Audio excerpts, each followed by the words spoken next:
once we have our lot deed, we can claim a lot in a town. The deed we have is the free one from the quest, so it's a deed row. Deed is what it is. It's a land deed. Row is the size. It's a row lot, which is one of like these houses right here. POT means it can be placed in a player-owned town, which this is. We are in Arlia, governed by Dr. Hernbrand. Generally, if it says governed by, you know it's a POT. It also says player-owned town there. There's also the ability to place these in a certain type of NPC town called a player-run town, which is basically an NPC town that doesn't have quests. So if you want to place this in an NPC town, if you know the town has quests, you're probably out of luck. If it doesn't have quests, you can try to place it there and see if it's placeable there as well. But honestly, kind of POTs tend to be the place to be. They have a lot more shrines, a lot more devotionals, active players.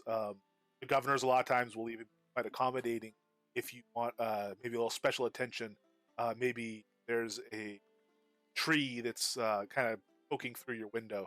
They can come over and oftentimes move it for you or something of that nature. So once you've decided on a place to live, and Arlia is a wonderful place to do it indeed, you can find a house you like and come over to the lot stone here, or sometimes it's the sign hanging out front. Hit claim lot, and it'll ask what deed we want to use. We see we have this row deed. It's the only one we have. It's in our inventory. We'll double click on that, or you can click it once and click claim lot. And it'll warn us that if we place this deed, we're going to have to pay taxes.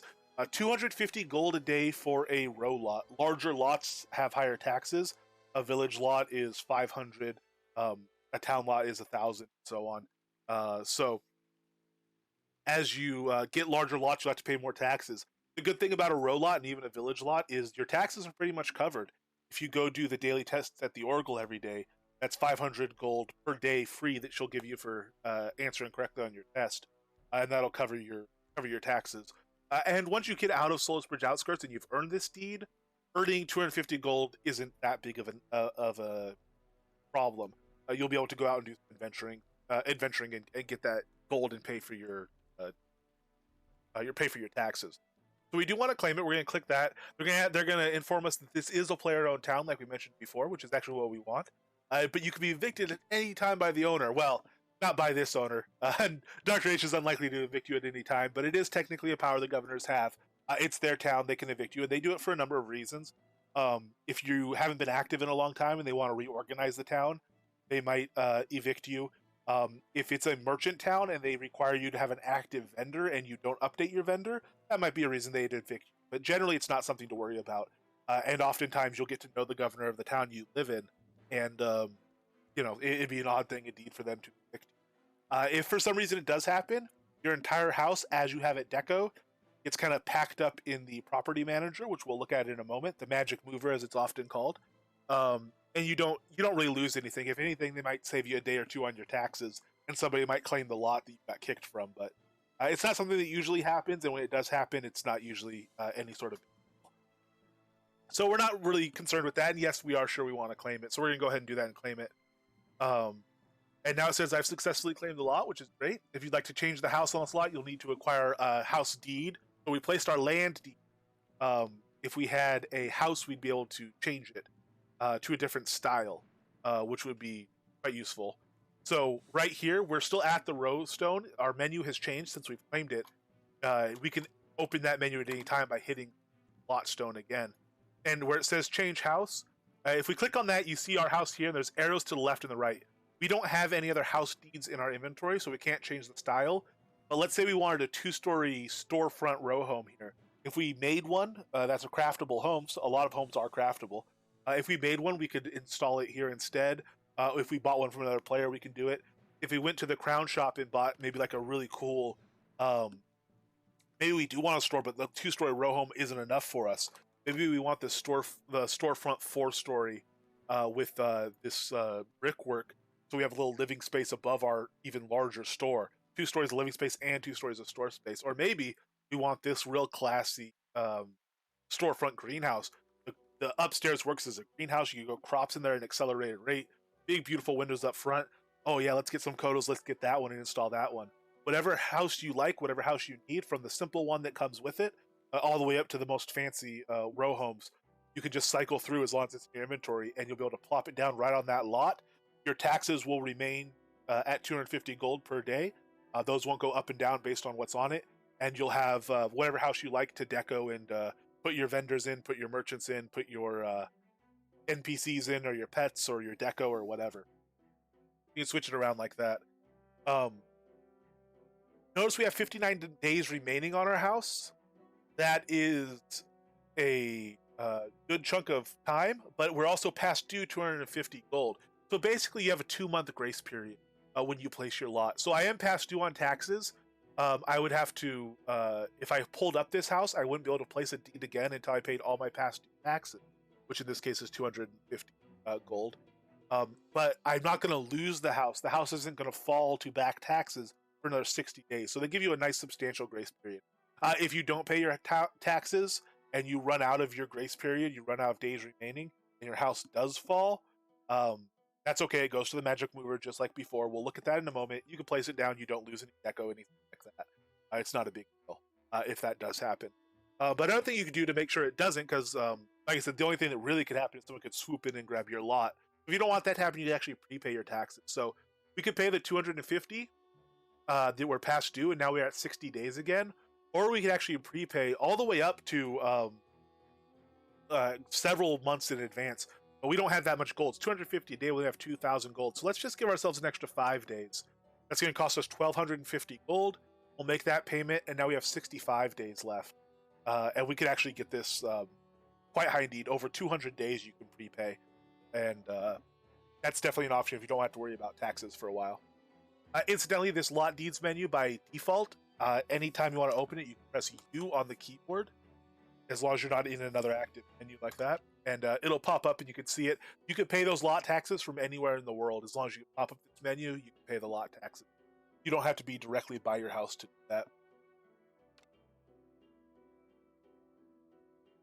that. There's various options on this lot stone as well. So bind to lot is a popular one. If this is where we're going to be living, we want to bind to that lot, and that means that if we used a recall scroll, it would take us directly to our front door. We would spawn in pretty much right here anytime we recalled from anywhere in the world, as long as we're not over encumbered. We can be clear on the other side of the continent. We want to get home, we use our magical recall scroll. We pop down right in front of the house because we're bound to it. That's an incredibly useful thing to do. As for decoration settings, this will let us change who is allowed to place things in our house, who's allowed to take things out of containers that are in our house, who could rearrange our house. Generally, if you're just a solo player playing alone, you don't have to worry much about this. It'll be okay by default. It'll be set to Kindred, but that's the one that'll have permissions anyway, which is you. Where that starts to change is stuff like manage lot access, and you can actually add friends. You can make it a guild chapter house, which has special permissions. Strict deco move means that only the person that placed something is allowed to move it. Block doors means that people can't come in and out willy-nilly. And if I wanted here, I could add, let's say, Oswald Dirthmeyer. He's nice in answering questions. I don't know if we could trust him on the lot. So I could make him a co-owner, but what if he came and took all my stuff? We don't want that. Let's make him a guest. So he can open block doors. We're going to keep our doors locked. We don't want people poking around. But we at least know this guy. We'll add them as a guest, and they'll be able to at least come and go. And then maybe after a while, if we decide to trust them, we could double-click. We can modify their permissions. Maybe jump them up to Kindred so that certain items, they're allowed to, say, take a slice of cake out of our pantry or something like that, and enjoy a little snack while they're over. And then we could eventually modify permissions to whatever we want. Or maybe they took too much cake, we don't want to deal with them anymore. We can revoke access, and they leave a list of permitted players. They have permissions, explicit permissions on our lot. You can also explicitly ban something. Maybe they not only took the cake, they took the ice cream too. You come over here, and even if our front door wasn't locked, even if it was open to all, this Carswell Dirthmeyer fellow wouldn't be able to come in because he's been explicitly banned. Maybe that's not fair. We could always get full unban him.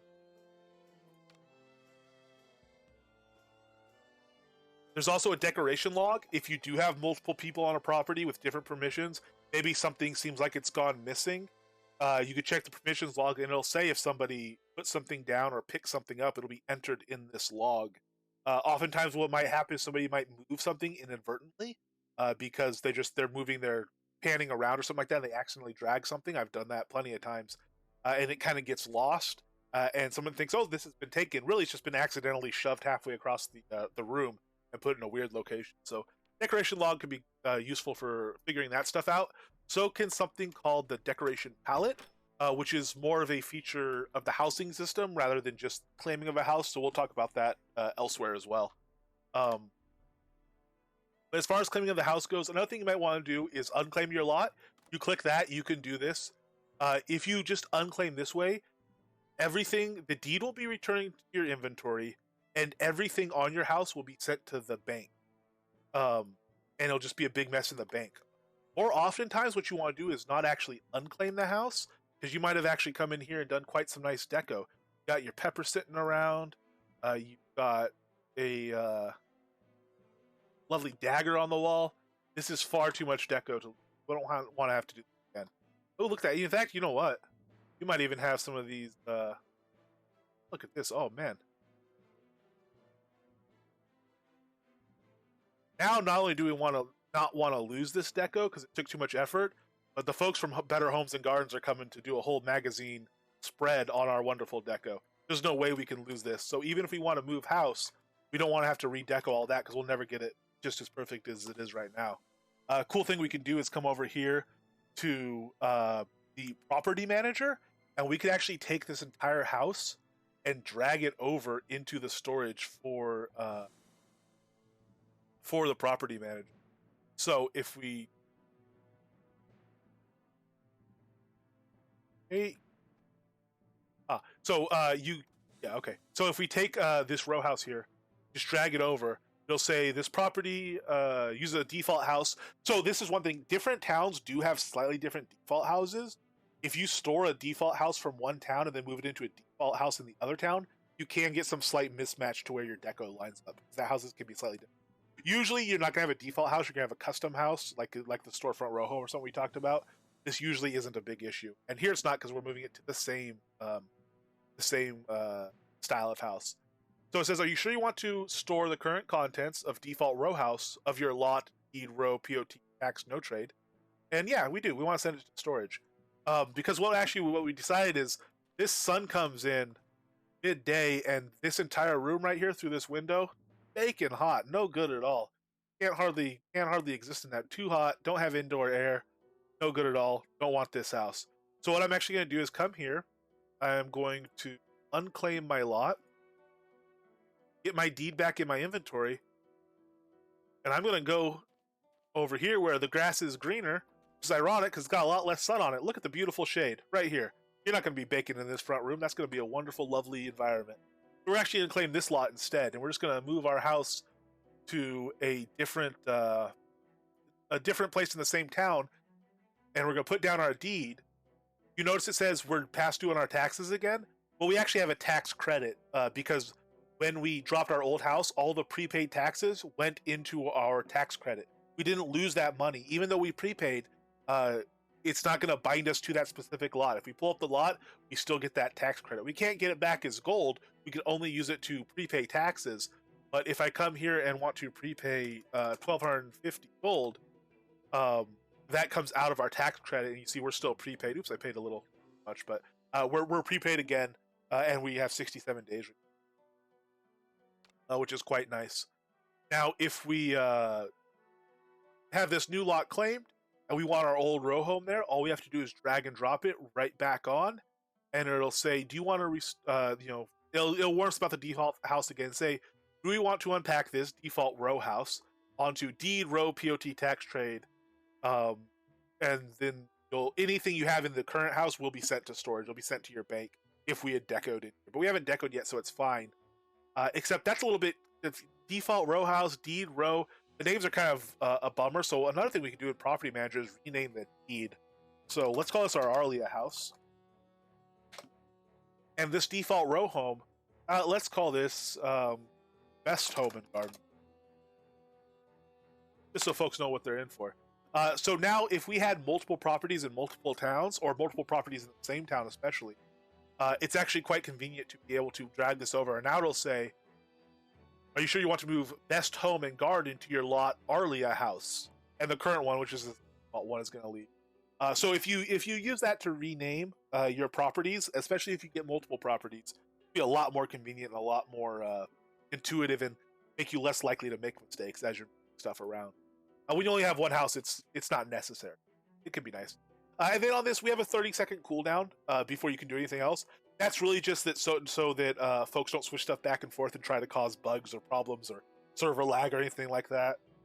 You know, moving a house isn't something you're gonna do often, so they lock you out for 30 seconds just to make sure nobody gets up to any shenanigans. If we had a dungeon and a basement on this lot and we wanted to move them all, we would have to wait the 30 seconds to move each one. So slight delay there, but no big deal. And now when we go in, Wunderbar, we have all our deco. There's our pepper, there's our dagger, there's our wolf head. Same house storage, no dust, no detritus, looking beautiful and pretty, and ready for guests. Even got snacks. One thing to mention is if you are moving your property to a different town, you can do that. It was free to move it here. If you move from one town to another, it will cost you 100 kodos to do so. So within town, it's free. If you want to move cross country, you gotta hire some movers. It does cost you a little bit of gold. Another thing that can be very handy to do is in window selector.